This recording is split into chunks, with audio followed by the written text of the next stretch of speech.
Hello again, and welcome to this edition of the Value Capping Rant. And today we're going to talk about the Kentucky Derby preps going on tomorrow, March 29th, 2014, namely the Grade 1 Florida Derby and the Grade 2 Louisiana Derby. For those of you who don't know me, I'm Michael Pizzolla, author of the best-selling book Handicapping Magic, co-author of the classic Pace Makes the Race, the creator of the original online racing forum, and I'm now the publisher of Post Time Daily 2.0, which is a great full-featured online electronic racing forum, and also Blackmagic Ultimate Handicapping software. I want to talk to you about prep races in general and the purpose of these rants a little bit. Now, these prep races involved 3-year-old colts. They are lightly raced, all of them potential champions. They tend to be handicapping and value capping nightmares sometimes. Many of them haven't ever gone the distance before. For example, in the Kentucky Derby, typically you get 20 colts or 23-year-olds. Sometimes there's a filly in there, none of whom have ever run 10 furlongs before, a mile and a quarter. Today in the Louisiana and the Florida Derby, or this weekend, they will be asked to go a mile and an eighth, or 9 furlongs, and many of them never have. So they become difficult. Also, I'm going to try to strike a balance. Those of you who have written, and thank you, I appreciate so much your feedback and your comments and your encouragement and your support, more than I can tell you. But some have said, listen, Michael, get to the point on the race. Who do you like? Who are you going to bet? And, I'll follow you. Well, that's not very helpful, in my opinion, because what I am attempting to do through this is to expose you to another way of thinking about the process of extracting good value investments at the racetrack. So just telling you, X horse is not very helpful for that. And then I have others who've written me and said, I want you to go into much more detail about all the intricacies of black magic and value capping and all of that. And there's just not time to do that in this context. So I'm going to try to strike a balance. And the first step of that, and forgive me for those of you who've been following my work for a while, because you've heard this hundreds of times. But if this is the first time you're hearing it, I think it will be extremely useful for you. And if this is the 100th time you're hearing it, hear it as if it's the first time. And that is the purpose of value capping. That's why I'm calling it value capping and not handicapping, is to find horses you like. Now, I don't much care how you do that. You can be an intuitive handicapper, a speed handicapper, pace handicapper, class handicapper. It doesn't much matter. I cut my teeth as a pace handicapper. As, part of the original Perco group, worked with Tom Brohammer developing all the techniques and the numbers. That's what I grew up with. That's what I use. But in whatever way you find horses you like, you also need to take into account that you need to be investing on horses that the public should not like, that there are some flaws in them. Maybe they're coming to a race. Maybe the public will underestimate the trouble that the horse got into. Maybe the race, either the distance of the race or the pressure in the race, will favor a horse perhaps with slightly lower numbers, but whose running style really favors the race. Okay, so we're looking for horses that you like that the public shouldn't. And unfortunately, sometimes races are way too pat. And by that I mean the horses that we like are the horses that the public should like. Now, you don't want, it's great to be contrarian in this game, and you must be. But if your technique in every race shows you horses that are all long shots right on top, well, you're in for a rocky ride, okay? Because the public doesn't make mistakes in every race. They're pretty good at what they do, picking 33% winners day in, day out, decade in and decade out. Now, in other races, there's no clarity. And by that I mean there are so many possibilities, so many horses with shots at the race at prices that it's hard to choose among them. And then you play the zigzag game. I'm sure those of you who've been playing this game for any length of time know it. Oh, I took this one because it was a little more recent, but the other one was a better price, and you zig and you zag and like that. We're looking for the Goldilocks approach. Not too much, not too little, not too hot, not too cold. We're looking for races where there are one or two horses that look like they might be prices that we like, that have good things going for them, and that the public should not like. Okay? And what this leads to is selective, intelligent value investments. And that's the technique I would like to share with you. I'm going to be using the tool that I use in my personal handicapping, which is Blackmagic Ultimate Handicapping software. So here we are at Blackmagic Ultimate Handicapping software. Please don't worry if this looks slightly different in some details from your Blackmagic that you're using. If you have it, it's because I am working with this version, which makes it easier for me to do these video presentations. And there are some experimental new display features which may be coming soon. So it won't look exactly the same, but don't worry, I'm using the exact same numbers and the exact same odds lines as you are. Okay, so here's what I mean by a pat race. This is the New Orleans Handicap, the race before the Louisiana Derby down at Fairgrounds tomorrow. And you see the top horse is Palace Malice, and the second horse is Normandy Invasion. Now, remember what we said about pat races?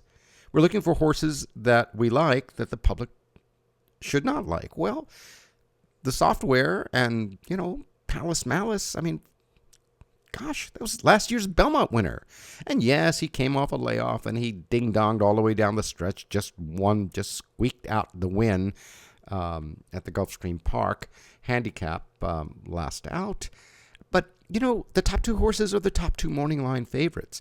And if you notice, there's a big gap underneath the 5-2. That gap from a 5-2 betting line to a 9-2 betting line is enormous. In other words, here's a horse that we like, but the public should also like it. I don't know if it's worth betting or betting against. If we want to get into a price in the race, you look, you all the way down. Normandy Invasion is not going to be a price, and this horse Sunbeam might. Gosh, he's won 8 out of 13 races. But that's a speculation. This kind of race is what I mean by a pat race. You got all the morning line favorites going on. Now that you had practice in spotting pat races, let me show you another one. It's called the Florida Derby. And if you'll notice, the top 3 colts on the line are 7-2 morning line, 3-1 morning line, and 9-5 morning line. Cairo Prince, the morning line favorite. Then we come to Wildcat Red, and it's in bold because it's the fulcrum. That's from my handicapping magic. And then General A-Rod at 7-2 morning line. So, there are... maybe we can look at these colts and see if we can find some flaws in them. And I'll look at them in the order in which they show. We see General A-Rod has had, 2 really tough races right in a row, just missing the Fountain of Youth. Maybe that took a bit out of this colt. But then again, remember, these are 3-year-olds. We look at Wildcat Red, same thing. Again, what do you say much about a horse that's won, a colt that's won 4 out of its 6 lifetime starts in a couple of seconds? A very hard race last time, also out of the Fountain of Youth and so forth. But, if this were a run-of-the-mill $10,000 claiming horse, I would say, well, maybe it can't repeat that. And then we have Cairo Prince, 3 out of 4 wins lifetime, a second by a nose. This could be a champion horse. Not much wrong with this horse.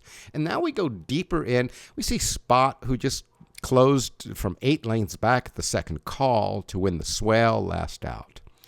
And below this, we are looking at horses that are really, kind of high in odds. Constitution, who knows what this colt can do? 2 for 2 lifetime. Again, asked to go 9 furlongs for the first time. And speaking of 9 furlongs, let's look at the track profiles. Now, this is a distance. It's not run very much. And if we go back to see what happened last year, and yeah, Black Magic keeps all of this for you automatically, we can see that in the Florida Derby last year, March 30th, 2013, the energy percentage is 50-73. That's very late. And we see 51-42 in the Gulfstream Oaks last year and 50-31. So in that weekend, now and again, that's kind of ancient history, but if you look at the general trend here, it's a very late distance. So I would be favoring later running horses, and colts in this case. General A-Rod is, kind of a little early. Wildcat Red, similarly. Cairo Prince, who knows? This horse looks like it could, expend however it wants. Spot has closed a few times. Of course, it's never gone the distance and never gone a dirt route either. Constitution's always been on or near the lead. If I were really looking for a dark horse, I would maybe look to use East Hall a bit in the mix in exotics, only because of the expenditure of energy that this horse makes, which, it does have 50-98, 50-45, 52.16, which is a little higher than usual. But then you go here and you see 50.57. This horse fits the track profile, but keep in mind that it is all the way down. It's 9-1 on my line, which means if they run the race 10 times, it wins once. So yes, you better be getting 25-30-1 on this before you even begin to take a shot against these very, very solid colts. Okay, the 6-1 and the 3. And again, we have two, potential champions right underneath that, Spot and Constitution. This is the kind of race where, oh boy, I would make a little speculation bet, sure, taking some exotics using East Hall and so forth. So let's take a look now at the Fairgrounds race, the Louisiana Derby tomorrow. This is a little more interesting, but a little more difficult of a race. And if you look, that red line is the random line. There are 6 horses above random. And yes, we have the morning line favorites that are going to be fairly well represented by the software. In Trouble is right on the top, 4-1 morning line. We got Vickers in Trouble, 41 morning line. Albano, 9-2. Intense Holiday should be the favorite here in the race. But if you notice, there are 2 horses that might be potential prices, and that's the 8 Rise Up and the 7 Commanding Curve. Now, again, the 7 is 9-1 on our line. That means run the race 10 times, it wins only once. So the other thing that I wanted to point out to you about this is that it is a highly pressured race. And that means there's a lot of early speed in the race, and this might favor a closing style horse. Again, colt in this case. If we go all the way back, because again, this is not a distance that's run very often for 3-year-olds. Last year's Louisiana Derby and New Orleans Handicap at Fairgrounds ran fairly late, 51.19 and 50.84. So we'd be looking for a later running colt. And let me just expand the past performances. In Trouble, I mean, again, 2 out of 3 lifetime. Tough race last time in the Gotham. Certainly not a late running colt, although it did close in its maiden win at Saratoga.